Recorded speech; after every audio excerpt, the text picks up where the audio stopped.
Quisiera comenzar diciendo que realmente es un gran honor y quisiera agradecer a la Universidad de Córdoba por el honor que me ha otorgado. Yo sé que esto está relacionado con la celebración de los 400 años de existencia de la universidad. Y yo, de cierto modo, quisiera reflexionar un poco y decir que la Universidad de Córdoba ha avanzado muchísimo en estos 400 años. Comenzó como un seminario jesuita y después de 400 años ha llegado a ser una universidad que otorga a un luterano un título de honorario. Y algo de los fundadores, no sé qué hubieran pensado, con que yo soy luterano y no católico. El tema de hoy tiene que ver con la banca central, la estabilidad y la distribución de los ingresos. Ahora, en primer lugar, la estabilidad o inestabilidad de la economía de mercado es un tema que muchas veces ha sido ignorado en la macroeconomía durante muchas décadas. Y dentro del subcampo de la economía monetaria, la distribución de ingresos también ha sido ignorada y ha sido un tema nunca mencionado durante muchas generaciones. La crisis reciente nos dice, en cierto modo, con términos bastante, que tenemos que prestar más atención a estos dos temas. Ahora bien, la estabilidad y la distribución tiene que ver con 2/3 del título. El tercero es la banca central. Y yo les voy a decir aquí que la desregulación financiera y la política monetaria no solamente tienen un rol importante en la generación de la crisis financiera, sino que también han sido importantes en ocasionar un gran cambio en la distribución de los ingresos en las últimas 2 o 3 décadas. Yo voy a hablar principalmente sobre los Estados Unidos en este sentido y espero que me perdonen, pero voy a hacer referencia a Estados Unidos. Primero, estabilidad.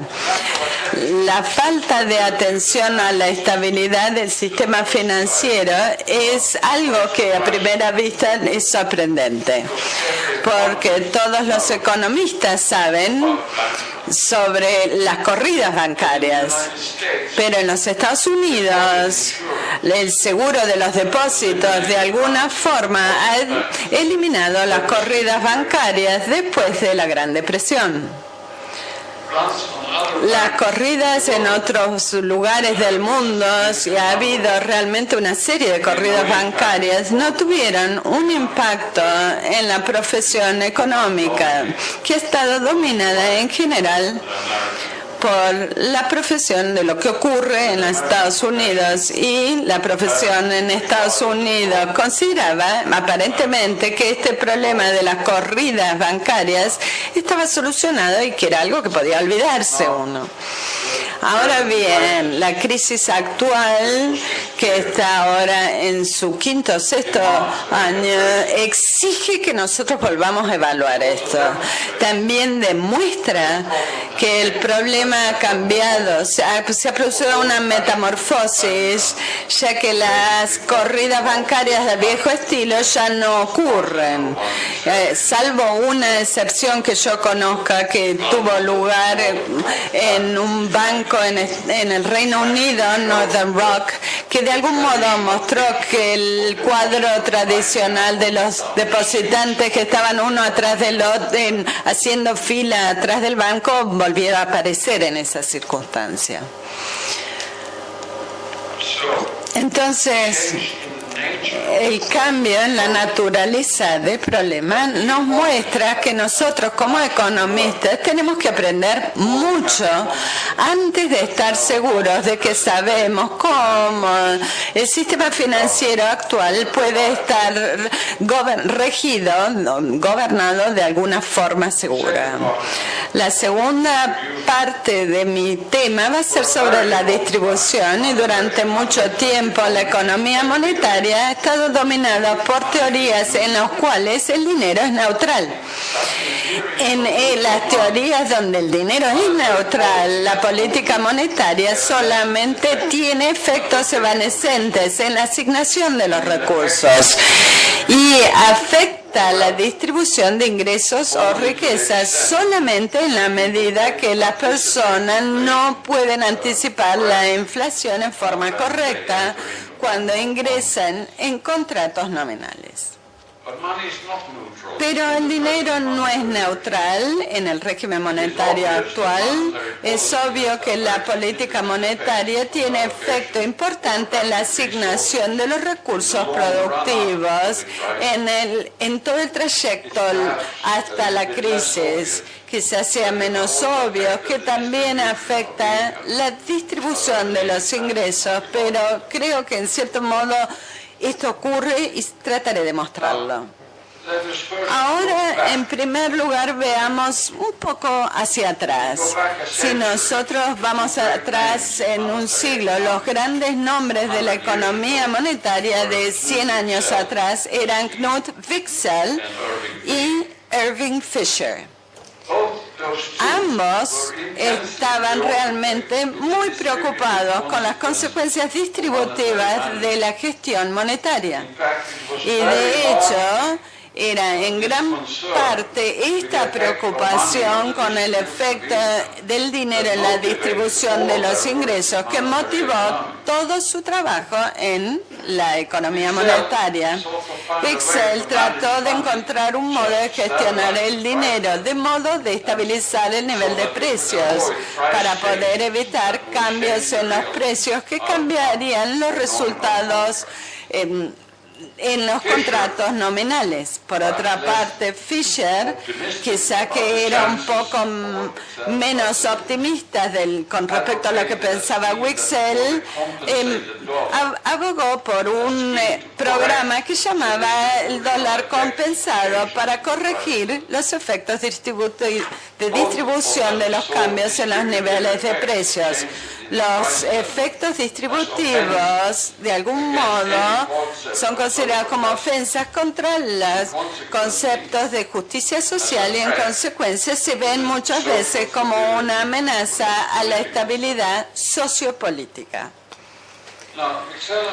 Wicksell y Fisher, por supuesto, sabían de la inestabilidad potencial de los sistemas bancarios con reservas fraccionales y también las recesiones que eran el resultado de las corridas bancarias.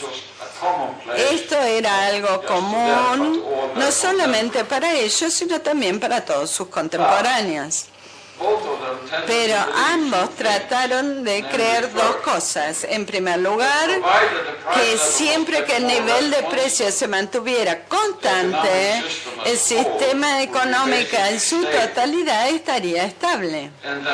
Y que de la misma forma, la distribución de los ingresos estaba determinado por la productividad marginal de los factores de producción. Ahora, en la actualidad, los temas distributivos han sido un tema que no es de interés para los economistas monetarios durante muchas décadas. Ya no son solamente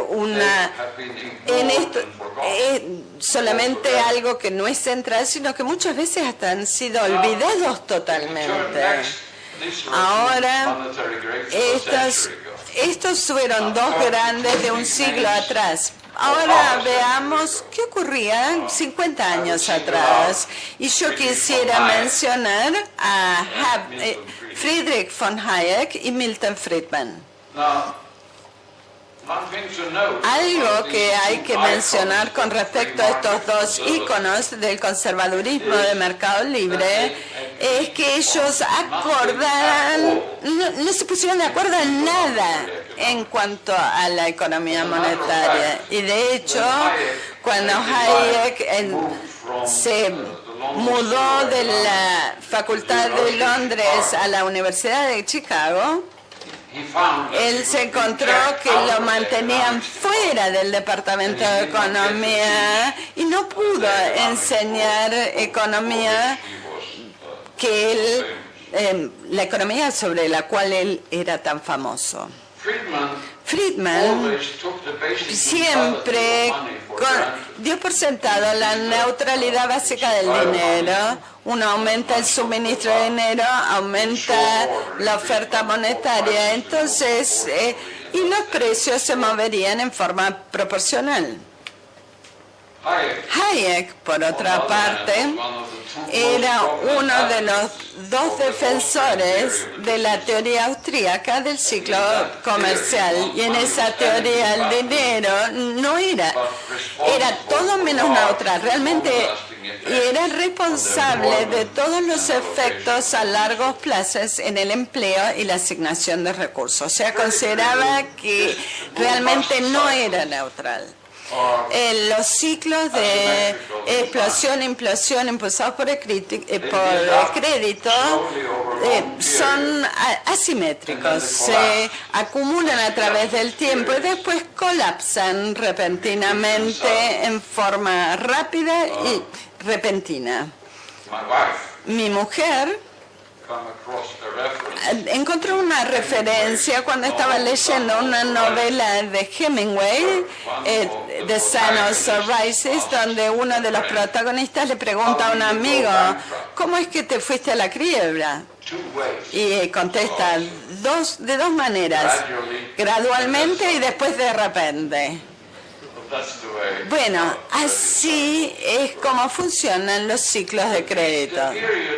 El periodo que lleva gradualmente a la crisis repentina reciente tiene todas las características de un auge en la teoría austríaca.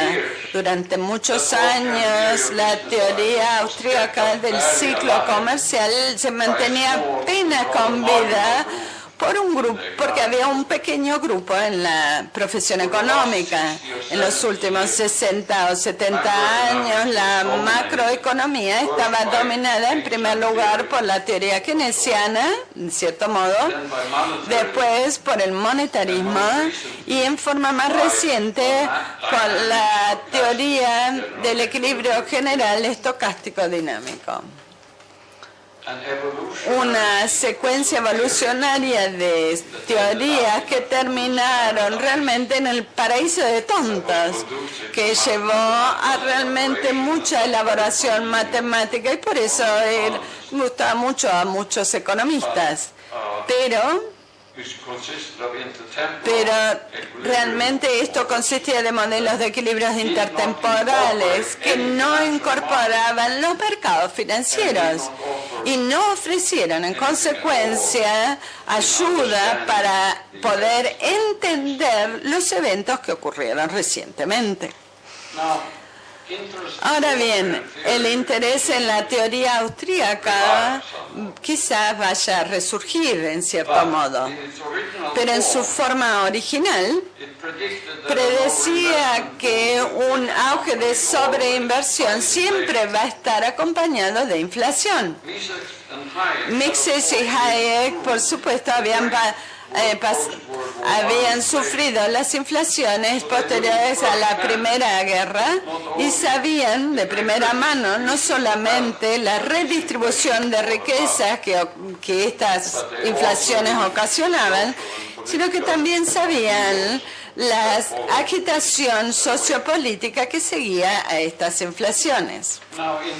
Ahora bien, en los eventos recientes realmente no había mucho en cuanto a inflación del índice de precio al consumidor que llevaran a las crisis recientes. Entonces, realmente deberíamos hacer alguna modificación de la teoría original austríaca. Además, yo quiero poner énfasis en esto, tenemos que considerar si el mal manejo monetario puede tener efectos distributivos importantes, incluso cuando el nivel de precio no cambia de forma significativa. Ahora quisiera analizar cómo de alguna forma perdimos control del sistema monetario en las últimas décadas. Y voy a hablar sobre la estructura de la industria financiera y voy a hablar un poco sobre el sistema de regulación de esa industria y también sobre las políticas monetarias que condujeron a los eventos recientes. En primer lugar, quisiera hablar sobre la estructura de la industria de regulación. Durante 60 años después de la Gran Depresión, el sistema financiero de los Estados Unidos permaneció bastante estable. Las normas de Glass-Steagall restringieron con éxito la inestabilidad de la banca con reservas fraccionales, la posible inestabilidad. Una serie de avances en los últimos 20 años socavaron esta estabilidad y en el 2007-2008, como todos nosotros sabemos, el sistema repentinamente demostró ser inestable con realmente consecuencias desastrosas. La estructura financiera de Estados Unidos, heredada de la década de 30, dividía el sistema en una serie de distintos sectores, bancos comerciales, instituciones de ahorro y préstamo, etcétera. Y también los dividía en cuanto a su espacio, porque los bancos que estaban ubicados en un estado de los Estados Unidos no podían tener sucursales en otros estados. Esta estructura del sector financiero le dio una gran resiliencia. En otra ocasión yo sabía utilizar una metáfora de un barco que tiene realmente muchos compartimientos herméticos. Entonces, si un compartimento se rompe y se inunda, entonces el resto del barco no se hunde con estos compartimientos herméticos. En el campo del diseño de sistemas, este tipo de arquitectura sería considerado como un ejemplo de modularidad. Los sistemas modulares tienen varias ventajas con respecto a los sistemas integrales. El que es importante para este debate es que si un módulo falla, el resto del sistema permanece intacto, mientras que la falla en una parte del sistema integral hace que todo se descomponga, todo el sistema. En el viejo sistema modular de Estados Unidos de intermediarios financieros, el colapso de las bancas de ahorro y préstamos en los 70 y 80 se contuvo y se mantuvo dentro de ese sector y no causó la quiebra de otros intermediarios financieros y no tuvo implicancias importantes en otros países. En la crisis reciente, las pérdidas de las hipotecas que tenían el mismo orden de magnitud que las que tenían en el caso de la banca de ahorro de préstamo, casi hacen que todo el sistema financiero de Estados Unidos se hunda y realmente causó caos en todo el mundo.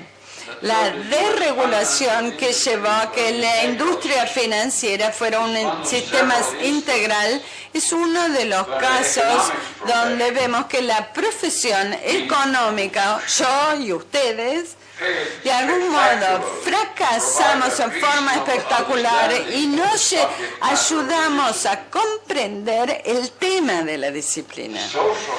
El costo social de este fracaso ha sido enorme. En el momento, en los 90, la abolición de todas las regulaciones que evitaban que los distintos segmentos de finanzas ingresaran en los segmentos o los mercados tradicionales de otros, se veía como que tenía dos ventajas obvias. Era obvio para los economistas. ¿Y cuáles eran las ventajas en este caso? Bueno, por una parte incrementaría la competencia y sabemos que es bueno. Por otra parte, ofrecería a las empresas financieras nuevas oportunidades para diversificar el riesgo y esto debería ser bueno también. Bueno, los economistas en general no lograron entender el fundamento de las regulaciones de Glass-Steagall que habían creado los compartimientos, podríamos decir, herméticos dentro del sistema financiero.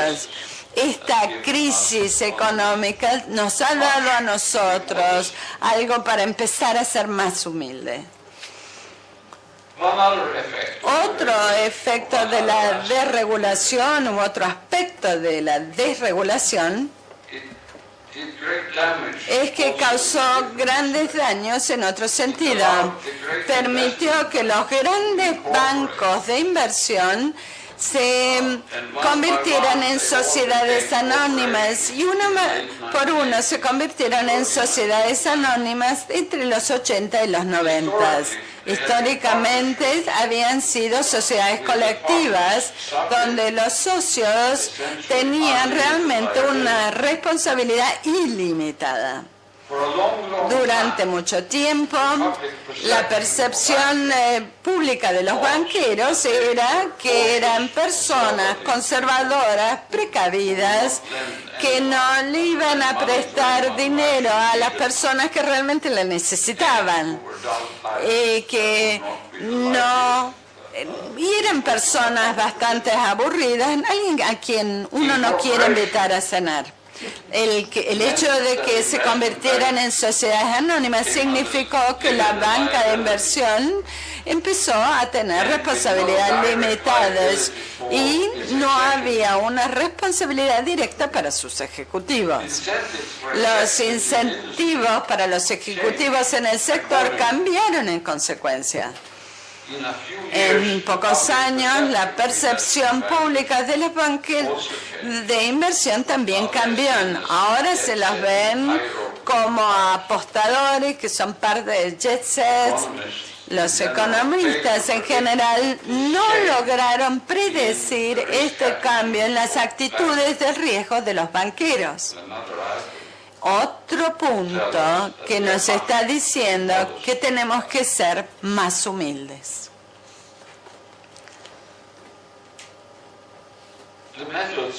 Los métodos de la banca, del control que ejerce la banca central también cambió. Fuimos de un control de la oferta monetaria que favorecía a Friedman y otros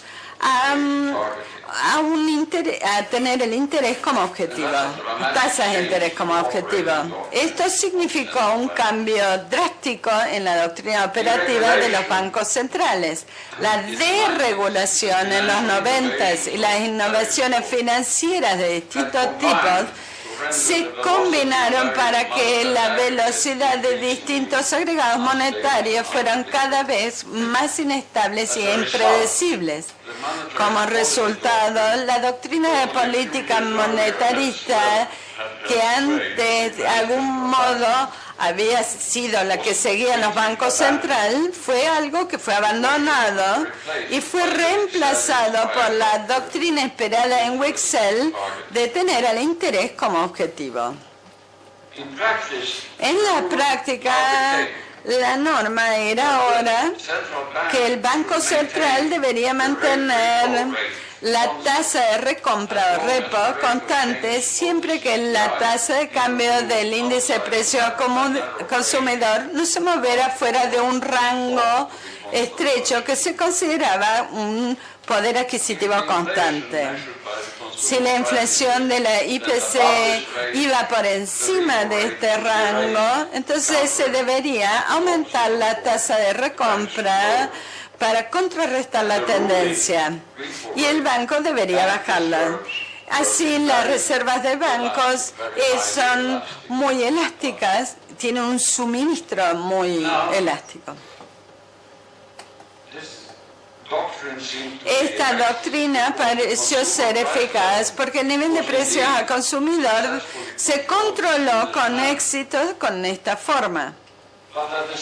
Pero al mismo tiempo el volumen de crédito bancario emitido en forma de hipoteca se expandió a un gran ritmo, lo que llevó de cierta forma a un gran auge, tanto en el mercado inmobiliario comercial como residencial.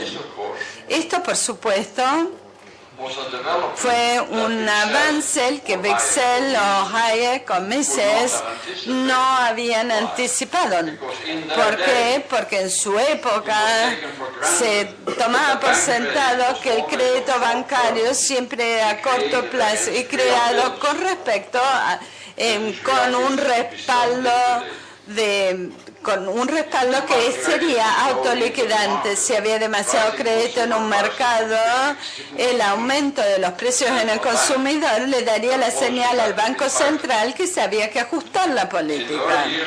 Los primeros años de este siglo de crédito se creaba en relación con hipotecas a largo plazo a 30 años, en vez que se iban a autoliquidar en 30 años en vez de 90 días. La gran expansión del crédito en el extremo del mercado no tuvo efecto en los precios de bienes al consumidor en Estados Unidos. El feedback seguía que esperaba la Reserva Federal, decía estable. Había alguna serie de razones. En primer lugar, la competencia de las importaciones chinas mantenía los precios de los bienes de Estados Unidos bajo control y además el auge financiero aumentó el ingreso en general en el sector financiero y la demanda de consumo no se ejercía en general en los bienes que forman parte de la canasta de IPC estándar. Bueno, volviendo a la política monetaria. Tengo una pregunta de examen que voy a sugerir para los que están en la banca central. ¿Controla la tasa de repo de bancaria el nivel de precio o el precio real del crédito? La respuesta correcta, por supuesto, es algo que no le pueden dar en un examen. La respuesta correcta es no sé, no lo pueden decir en un examen. Nosotros no sabemos, o no sabemos cuánto de cada uno. En el recorrido hasta la crisis reciente, los bancos centrales pensaban que estaban controlando el nivel de precio, pero la tasa de interés real estaba demasiado bajo y de algún modo financiaron un auge crediticio. El problema en este caso es obvio. Hay solamente un instrumento para dos variables que quieren controlar. Entonces, ¿qué podemos hacer con respecto a esto? Los modelos de equilibrio general estocásticos dinámicos que han tenido mucha influencia en los bancos centrales antes de la crisis no alertaron a los formuladores de política sobre el problema que estaba surgiendo. ¿Por qué? Porque en los mercados, en los modelos de equilibrio general intertemporales, los mercados establecen el precio correcto y el volumen de crédito. Pero esto de algún modo se enlaza con la condición de transversalidad y esta condición, en términos simples, que todos los libros se van a equilibrar el día antes del fin del mundo. Y esto es algo de matemática que no tiene una contraparte empírica. Alan Greenspan, si ustedes se acuerdan de él, que fue uno de los banqueros centrales que estaba salvando al mundo, según la revista Time, reconoció tardíamente este problema. Su recomendación era reservar la tasa de recompra para el interés como objetivo y estabilizar el nivel de precios. Para evitar que se desarrollen burbujas, él utilizaría la regulación para restringir el suministro de crédito, la oferta de crédito. No queda claro qué haría el Banco Central en caso de un colapso de crédito. Quizás desregular más. Quizás. Milton Friedman nunca hubiera puesto la fe en la transversalidad de estos modelos de equilibrio general. Estoy seguro de eso. Él hubiera insistido en mantener constante la tasa de crecimiento de M2. Y entonces, si hay una burbuja de crédito incipiente, estaría de algún modo bajo estrés con respecto a esta ancla y de algún modo causaría un aumento de las tasas de interés. Esto no hubiera evitado las burbujas que se produjeron, pero al menos no hubieran sido tan grandes. Lo realmente sorprendente sobre un instrumento para dos objetivos es que deberíamos haber sabido más sobre el tema. Antes sabíamos más. Tinbergen, que recibió el primer premio Nobel 60 años atrás, nos enseñaba que la cantidad de instrumentos tenía que ser tan grande como el número de objetivos, por lo menos.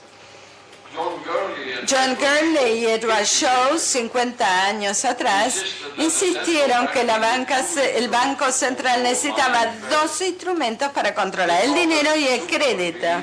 Ellos pensaban que estos dos podrían ser dos cantidades nominal o una cantidad, un monto y una tasa de interés o dos tasas de interés, pero después fueron corregidos por Don Patinkin y dos tasas de interés no brindarían un control de la inflación, decía. Dice que nuestra profesión se olvidó de todo esto. Algo más para ser más humildes. En mi punto de vista, la endogeneidad completa de la base monetaria asociada con el objetivo de la inflación ha fallado. Probablemente la mejor manera de manejar esto es volver a ir hacia el control de una cantidad nominal. Ya no tenemos la confianza en la estabilidad de las funciones de demanda monetaria que los monetaristas tenían antes. De todos modos, el efecto de feedback en la tasa de interés real ayudaría a restringir o solucionar algunas de las burbujas. En Estados Unidos, yo haría que la Reserva Federal volviera a tomar control de la base monetaria. Yo tendría depósitos que no son solamente depósitos bancarios, sino también en los fondos del mercado monetario, conforme a una serie de requisitos de reservas o enquejes. Para implementar esta recomendación a partir de la situación que tenemos hoy, es algo que va a requerir mucho esfuerzo. El balance de la Reserva Federal se triplicó y nos ha dejado con una base monetaria enormemente inflada y que no es una magnitud que nosotros quisiéramos estabilizar en este momento. Volviendo atrás al control de cantidad, esto dictaría un cambio completo en la forma que el mercado de recompra para los fondos federales ha operado en los últimos años. Entonces, tenemos que encontrar primero, de algún modo, solucionar las dificultades actuales antes de poder considerar estas sugerencias e implementarlas. En un día, el funcionamiento de una economía de mercado se rige por una red de contratos que están muy juntos y menos promesas formales y compromisos. Por supuesto que en esta red de contratos hay errores, algunas promesas no se cumplen. Para que todo el sistema funcione de manera confiable, tiene que aislar los contratos que no se han cumplido y tratar de manejarlos a corto plazo. Y esto es lo que ocurre cuando los tiempos son normales, cuando hay un default se llevan a los tribunales y se decide ahí. Pero hay en algunas circunstancias, como ahora nos recordaron a nosotros, un default va a llevar al incumplimiento de otra persona. Bajo condiciones normales, esas cadenas de default son a corto plazo. Pero si el sistema financiero se convierte en algo frágil, un cumplimiento puede llevar a una avalancha de incumplimientos de default. La mayoría de estas avalanchas son pequeños y autolimitantes, pero en algunos casos extremos pueden realmente afectar a grandes porciones de la red de contratos. Un gran colapso de esta red de contratos se asociaría con una ruptura de la organización económica del país y desempleo y problemas con otros recursos. La cuestión puede ser incluso más grave. Una avalancha de default lleva a una miríada de promesas rotas. Las relaciones sociales comienzan a tener problemas porque no hay confianza y hay recriminación en todas partes. La acción política eficaz es algo que es casi imposible. Los movimientos extremistas de la derecha y la izquierda amenazan entonces la estabilidad del orden político. Entonces es muy importante que se detenga el colapso de la red de contratos de una forma u otra. Pero detener el colapso, si tienen éxito, lleva a problemas políticos también, problemas políticos. Una crisis financiera muestra que hay un mal cálculo colectivo de los valores económicos. La incidencia de las pérdidas que son el resultado de estos malos cálculos es algo que tiene que solucionarse antes de que la economía pueda volver a funcionar en forma normal, dado que el proceso de una crisis inestable no puede dejarse para los mercados o para solucionarlos en los tribunales de quiebras. Si no intervenemos, simplemente nos hubiera llevado a otra gran depresión. Es necesario intervenir.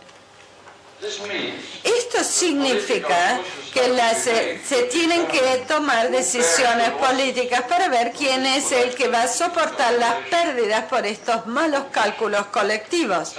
Obviamente estas opciones, elecciones son difíciles.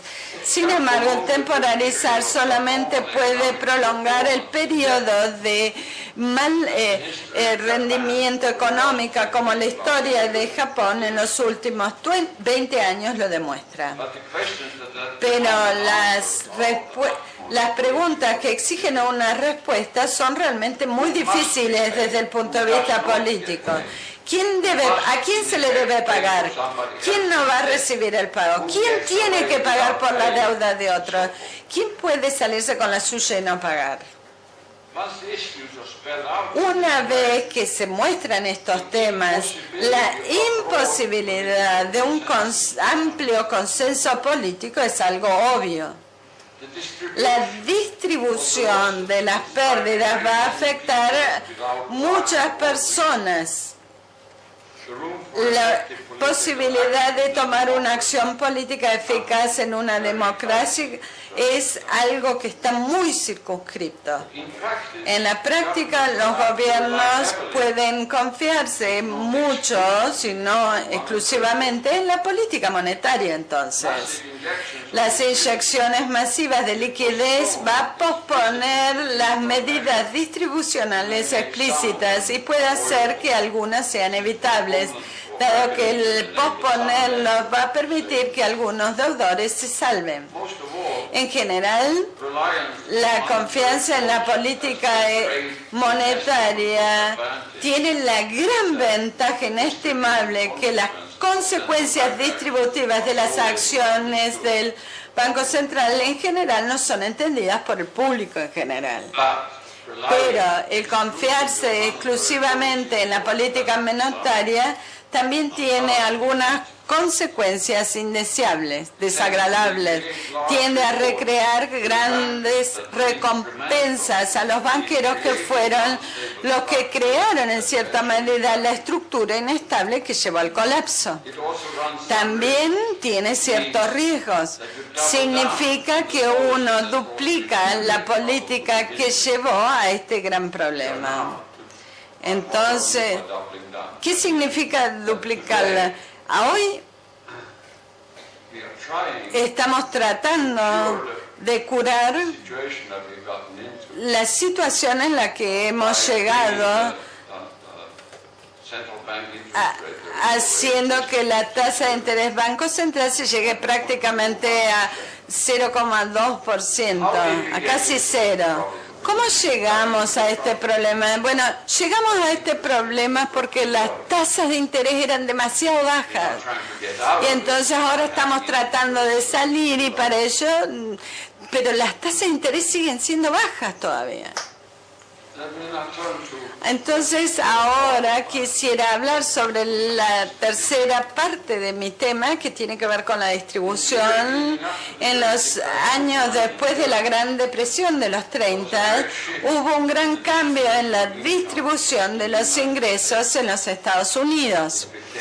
Se volvió algo mucho más desigual. Los que ganaron muchísimos en esta época estaban en la parte superior de la distribución y ellos estaban en la banca y en las finanzas, el sector. En los años que llevaron a la crisis actual, el mismo tipo de cambio en la distribución de ingresos también ocurrió. Las ganancias están todas en la parte superior y prácticamente todas las ganancias están en finanzas. ¿Esto es una coincidencia? Yo lo dudo. Al interpretar los eventos de estos dos periodos, yo me he basado en la teoría austríaca de los ciclos comerciales. Yo digo que la falta de una inflación en el precio del consumidor en la fase expansiva que generalmente predice la teoría austríaca se debe a un cambio en la distribución de los ingresos a favor de las clases que tienen una propensidad a gastar en los bienes de la canasta es muy baja. Pero esto nos lleva a la pregunta de cómo explicar el cambio en la distribución de los ingresos. La literatura en la teoría austríaca es muy amplia y yo no conozco a todas, pero Hicks y Mises no prestaron mucha atención, según lo que yo sé, a la distribución de los ingresos.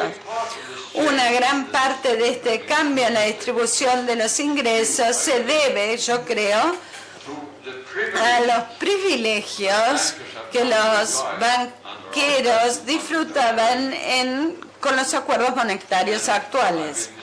Y yo voy a hablar sobre 3 privilegios de los banqueros. El primer privilegio de los banqueros es el siguiente.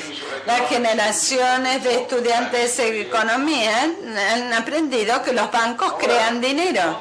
Sin embargo, el contexto en el cual el proceso de creación de dinero se explica es uno en el que el volumen de dinero de alto poder es fijo. Las reservas bancarias son un recurso escaso.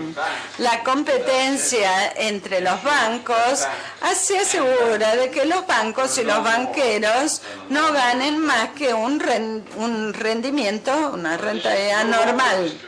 Pero esto ya no describe las condiciones en las cuales operan hoy los bancos. Hoy las reservas totales en el sistema bancario exceden vastamente las requeridas las encajes requeridas con respecto a los depósitos.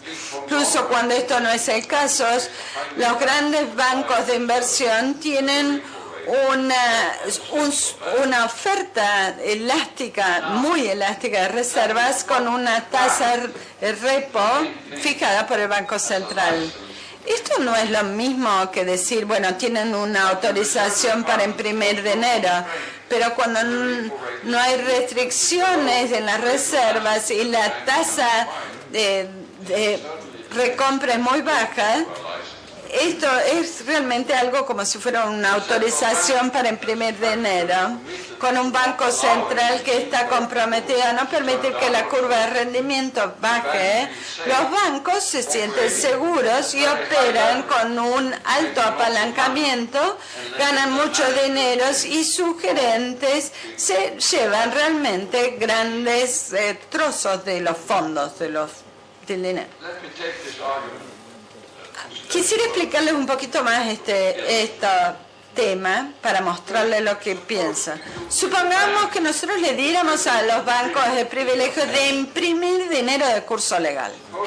Supongamos que el gobierno cobrara un cargo por este privilegio. Digamos que este privilegio tienen que pagar 0,2% por año o cualesquiera sea la tasa repo por imprimir dinero. ¿Esto significaría una diferencia importante con respecto? Yo pienso alguna diferencia, pero no es muy diferente de lo que ocurre hoy. Segundo lugar, ¿por qué reservar el privilegio a los bancos? Supongamos que nosotros dejáramos que a los ciudadanos ordinarios comunes puedan pedir prestados con la misma tasa que los bancos, por supuesto siempre y cuando tengan garantía. El costo de hacer este préstamo a cada una de las personas sería algo considerable para el Banco Central, pero quizás no sea más alto que otros programas de gobierno como los subsidios a la agricultura, por ejemplo, o por ejemplo las guerras que se pelean en tierras extranjeras. Si el acceso a esta ventana se encuentra como algo objecionable, bueno, se le podría cobrar un costo de transacción, podría considerar que es rentable refinanciar la hipoteca de esta forma. La operación, por supuesto, tendría riesgos, ya que el mismatch de vencimiento es bastante extremo. Si uno refinancia una hipoteca a 30 años con la tasa de repo. Y el riesgo es bastante importante, ya que el ciudadano común sabría que no son demasiado grandes como para fracasar como en la película, sino demasiado pequeños para ahorrar. Pero por el momento, por supuesto, los costos de vivienda serían muy bajos si ellos tuvieran acceso a esta tasa de repo.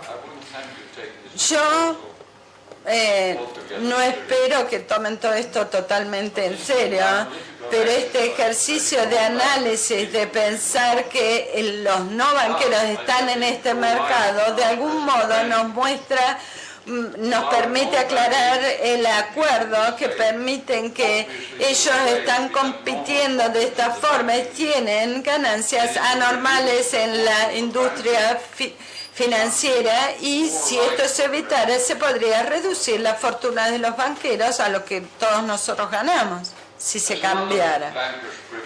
Hay otro privilegio bancario que yo quisiera marcar. Yo dije antes que Fisher y Wixell pensaban que la estabilidad en precios era una condición suficiente para evitar los efectos distributivos.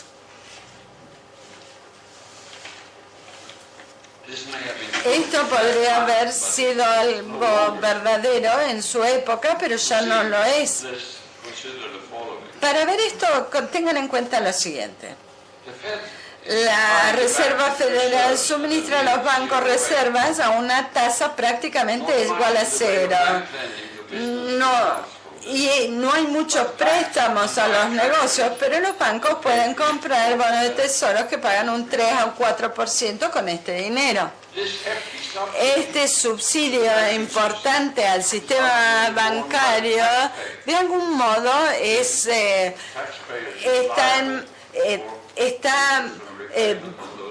a cargo de los contribuyentes. Y ustedes tienen que darse cuenta que ni siquiera ni el subsidio ni la responsabilidad impositiva es algo que haya sido votado por el Congreso, pero son los contribuyentes los que pagan esto.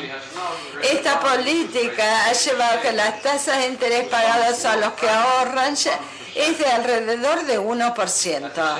Al mismo tiempo, el apalancamiento de los bancos es de un factor 15, con lo cual tienen una rentabilidad importante al comprar letras de tesoro con dinero que prácticamente no tiene costo porque proviene de la Reserva Federal. Entonces, nuevamente, los banqueros tienen grandes bonificaciones y ellos sienten que tienen derecho porque es como que son genios, porque de algún modo reciben dinero que tienen que devolver al 0% y después compran con esto los bonos. Esto es de algún modo algo que tienen que soportar los contribuyentes, que muchos de ellos que son personas de gran edad que no pueden encontrar en dónde ubicar los fondos para la jubilación.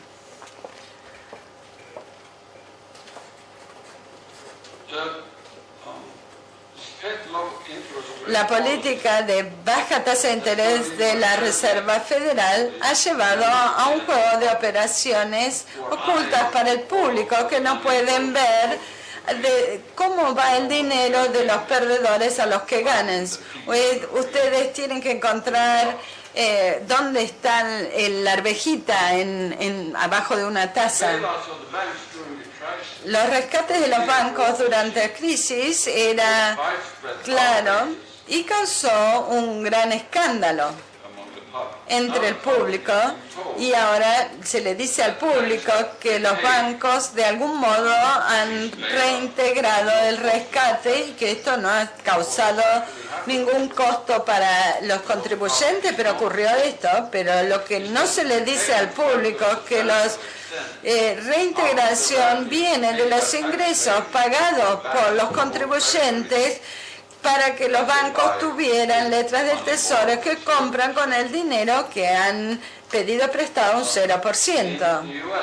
En los Estados Unidos, ambas partes apoyaron el rescate, entonces ninguna de las partes está lista para protestar sobre la falsedad de que están reintegrando todo el dinero y que el contribuyente no tiene que pagar ningún costo. Entonces, la acción política para rectificar esta cuestión es algo que no se esperará que ocurra. Un tercer privilegio de los banqueros, y yo lo mencioné anteriormente, hace tiempo las bancas de inversión eran sociedades colectivas. La ley que permitió que se transformaran en sociedades anónimas tiene 25 años. Una década después, todos los grandes bancos de inversión han aprovechado esta ley. Las sociedades colectivas tienen responsabilidad ilimitada y los socios son responsables. En cambio, las sociedades anónimas son empresas de responsabilidad limitada y los ejecutivos no tienen responsabilidad. El cambio tuvo un efecto predecible en el comportamiento, pero muy pocos predijeron cuán drástico iba a ser este cambio. Y nuevamente tenemos que pensar en forma muy humilde al respecto.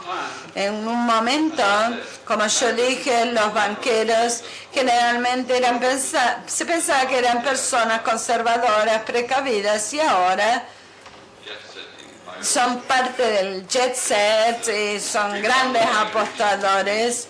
Y bueno, Parte de esto es que los socios ahora ya no tienen la responsabilidad que tenían antes, ya no tienen sus bienes en riesgo.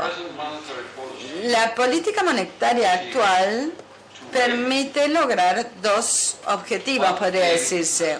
Uno ha sido recapitalizar a los bancos y hacerlo sin que el gobierno adquiera una participación en los bancos. El gobierno en los Estados Unidos no quiere que se lo considere como socialista o que los bancos han sido sometidos a nacionalización. Los economistas en los últimos años realmente les ha preocupado la tasa de interés casi cero como un obstáculo para las políticas actuales. Esta agonía sobre esta baja de interés quizás no sea tan mal ubicada. Pero mientras que los grandes bancos están subsidiados, ¿por qué no pagarlos para aceptar las reservas del Banco Central directamente entonces? Bueno, los bancos de Estados Unidos están de algún modo recibiendo pagos por sus reservas. En segundo lugar, el objetivo es evitar que una burbuja se desinfle totalmente. En este sentido, la política tiene algún efecto. Los propietarios cuyas casas no están en problemas pueden refinanciar a una tasa de alrededor del 3 o 4% a largo plazo. Los efectos distributivos de estas políticas parece ser algo que no todos entienden. Si fueran, es difícil imaginar que no tendrían algún tipo de oposición. Los economistas no han informado al público sobre este tema, algo más sobre lo cual deberíamos ser humildes. No se informó al público sobre esto.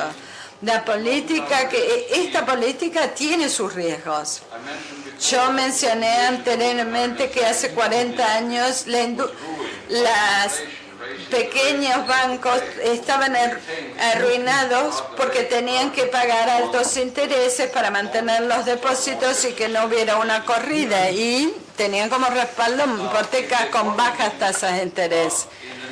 Si la economía en el futuro volviera a las tasas de intereses más normales, quizás tendríamos un nuevo episodio como esto. Es decir, encontraríamos que las tasas de interés van por encima de lo que ganan los bancos en los activos a largo plazo que adquirieron. La diferencia es que algunos de los acreedores son demasiado grandes para fracasar y se los va a tener que rescatar aún otra vez. En la medida en que la política actual tenga éxito en llevar a esto, podríamos llegar a tener un retorno a tasas más normales, pero esto causaría problemas. La alternativa puede ser tener años de deflación, como en Japón, en Estados Unidos, y después se pospondría el retorno a tasas altas. En la actualidad tenemos una situación donde las presiones inflacionarias fuertes en la economía están siendo equilibradas por políticas inflacionarias igualmente fuertes. Las autoridades han triplicado el balance del Banco Central. Esto es un equilibrio que la verdad no es muy cómodo. Si Estados Unidos escapa al síndrome japonés, la Reserva Federal va a tener que subir las tasas de interés para defender al dólar o para contener la inflación. El último punto que quisiera hacer con respecto a la independencia de los bancos centrales. Los últimos 20 o 30 años, la independencia política de los bancos centrales ha sido una idea popular entre los economistas académicos, una idea apoyada por los banqueros centrales. Ahora, esta independencia, por supuesto, es algo que no se ve muy bien a la luz de la crisis reciente, pero los bancos centrales les gustaría volver a tener esta independencia de la presión política. La doctrina de independencia se predica en la neutralidad distribucional de las políticas de los bancos centrales. Una vez que se da cuenta, como debe darse cuenta, que la política monetaria tiene efectos distribucionales, la doctrina de independencia ya no se va a poder defender en una sociedad democrática. No pueden tener bancos centrales sin responsabilidad política, porque ellos toman decisiones que cambian la distribución de ingresos. No me queda claro que la profesión económica haya llegado a este punto aún. Y esto es otro tema sobre lo cual deberíamos ser humildes. Muchas gracias.